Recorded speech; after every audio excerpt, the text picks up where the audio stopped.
Many people have heard the phrase that it takes 10,000 hours in order to be good at anything that you want to do in life. While this is true, it's really only half the equation. You also have to have mental toughness in order to accomplish any goals that you set for yourself and push through all the challenges that you face in life. I found mental toughness through playing sports all throughout my life, and they've been a central part of it.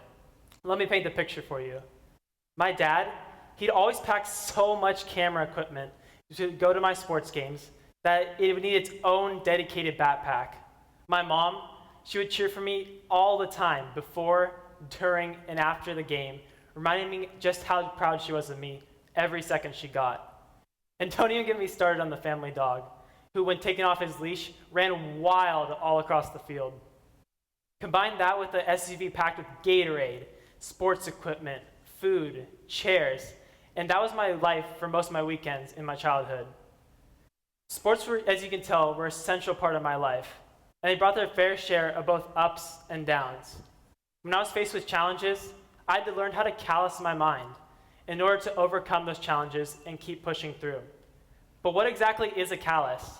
Most people recognize a callus as that thick piece of skin that builds up on your hands after putting in time, dedication, and effort into anything that you do. Whether you're lifting a barbell, swinging a baseball bat, or doing a gymnastics routine over and over again. But in order to build a mental callus, you have to understand times when you didn't have a mental callus so that you can build upon those situations that you faced. A time that I was not mentally tough was going back to the 5th grade. During that springtime, I just started my new soccer season, and I was excited to go out there and kick it off with all my friends and face some good competition. But little did I know that this soccer tournament was going to be unlike anything that I've ever experienced. No more than 15 minutes into the game, with my luck, I slipped on a metal drain covering that was placed directly in the center of the field. I hit the edge of it with my knee and split it wide open. I didn't know that I split my knee open at the beginning, so I proceeded to just stand up thinking that I twisted it or something and walked off the field. It wasn't until the opposing team's coach looked at me with a face of horror and disgust that I realized that my knee looked like a zombie limb from Dawn of the Dead, with the bone showing and it split wide open. After that, referees, coaches, and parents came swarming after me. I was hoping they'd just give me a Band-Aid so that I could go on my merry way. But instead, my dad came over and, being the hero that he is, had to scoop me up and run me off the field to our car. After taking a quick trip to the urgent care, and nearly 18 stitches later, I found myself sidelined from sports for nearly 2.5 months. At first, I was excited. What 5th grader doesn't want to be on the couch 24/7, being served hand and foot, and watching unlimited Netflix? It sounded like the best situation I could have. But as time progressed, my mind wandered, and I realized that while I'm sitting here on the couch, just not doing anything, my teammates and my opponents were getting better as they progressed in their season. This caused a lot of negative thoughts to swirl through my head, and I thought that I'd have to start from rock bottom when I went and did other stuff, and when I went back to my other sports. But I then realized that I should stop focusing on what other people were doing and focus on myself. I didn't do that during this time of my life, and I regret it now, because you need to focus on what you can control rather than what other people are doing around you. Fast forward to the summer before my freshman year of high school, and you can find me doing new sports that I fell in love with, such as lacrosse. I loved its physicality, endurance, and agility that was required in order to play. But in parallel to lacrosse, my mom signed me up for track club. But little did I know, my mom signed me up for long distance track, something that I hated. Or to be fair, something that I just wasn't good at. I told my mom to cut our losses and to just let me not do it. But instead, I stuck with it because I got to meet the coach at Homestead High School, Coach Seeley, and he radiated such positive energy that I decided to give him a chance. My first day there at the practice, we had to warm up for 2 miles, something that I had never done before. But having the competitive nature within me, I went and I raced my heart out for those first 2 miles and came back with shin splints and cramps all around. After realizing that we had more miles to complete on the track, I told Coach Seeley I had a cramp. which I didn't, and proceeded to just take a nice long break next to the track in the shade. This kept going on and on for some time, and I realized that Coach Seeley never really pushed me to get up from under the shed and go do the track workouts that he assigned. This caused me to change my perspective and realize that no one could force me to do anything that I didn't want to do. I realized that I needed to stop wasting the time that I was spending at the track and start applying myself, because if I was going to be stuck there for an hour and a half every other day, I might as well make the most of my time. So I went, and although I started applying myself, trust me when I say, the pain did not get any better. The summer heat, the hot blacktop, and the hard track workouts that he assigned definitely made me very upset, and I didn't want to keep running. But as I started going on and kept pushing myself, I realized that things started to get a little bit easier. And that's when I truly noticed that my mind started adjusting to things that I didn't exactly like. Now I find myself here in front of all of you, and I realize that my mind is not the impenetrable fortress that I want it to be.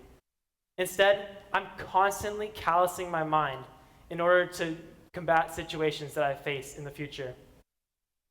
For all of us, I think this pandemic has taken a toll on us, both physically, mentally, and emotionally. For me, I've honestly questioned why I was running, because if there's clearly not going to be a season in the future, then why don't I divert my time to something else? I also grew angry at people who disregarded the pandemic, while I had to pay the price for what was going on around us. My life felt like it was in a loop, constantly getting on Zoom, playing the same video game, doing some homework, sleeping, and repeating that process over and over again. I then went, and during this loop, I found a YouTube audiobook titled "You Can't Hurt Me" by David Goggins. And let me just say, David Goggins is nothing short of a physique and fitness monster. David is an ex-Navy SEAL and an ultramarathon runner who has so many accolades to his name, I don't even know where to start. But what really intrigued me about David were not his achievements and awards, but instead, it was his origin story. David's life was filled with abuse, depression, and poverty, and when he got into his earlier 20s, he amassed a body weight of nearly 300 pounds. And to top it all off, David couldn't even swim. Clearly the best candidate to join the Navy.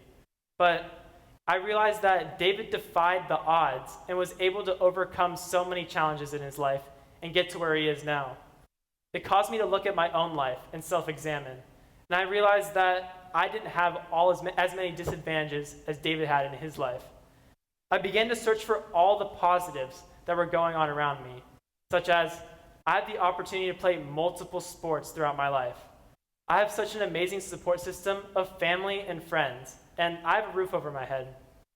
Though these may seem basic, there's just a few of the many things that I'm grateful for in my life, and that not everyone has the opportunity to have. When my callus was worn, I needed to take a step back and search for all the positives in my life. I began to revitalize and started running again after I had taken that short break. Trust me when I say, the first day back running, I didn't go charge up a mountain, because you'd have for sure seen me crawling right back down in pain and agony. Instead, I took small steps to rebuild that callus on my mind so that the next time I went running, I'd be able to go that extra mile. I still struggle with facing the tough times with the tough mental callus on my mind, but instead, as long as I approach things with mental toughness, I'm giving myself a chance to grow and improve. I have a challenge for all of you standing here today. The next time your coach tells you to keep pushing, or you're given one more piece of homework, one more chore to do, or in the voice in your head tells you to just push it off, do it later, or just completely forget about it, try to change your perspective. If you can change your perspective from seeing it as a burden to seeing it as an opportunity to grow, you can trick your mind into doing things that you didn't want to do. And 10 times out of 10, your body will follow. Something that still sticks with me even today that my cross-country coach here at St. Francis said is that we have to keep putting in little physical and mental deposits in the bank, and we'll get a huge return later down the road. This is so true not just for running, but for all our lives. Just as you put in 10,000 hours into anything you want to be good at in life, you must also work on mental toughness just as much, if not more, in order to accomplish your goals that you set for yourself and have a callous mind. Once you begin callousing your mind and becoming comfortable with what makes you uncomfortable, you'll be able to conquer any challenge that life throws at you. This is how you callous the mind. Thank you.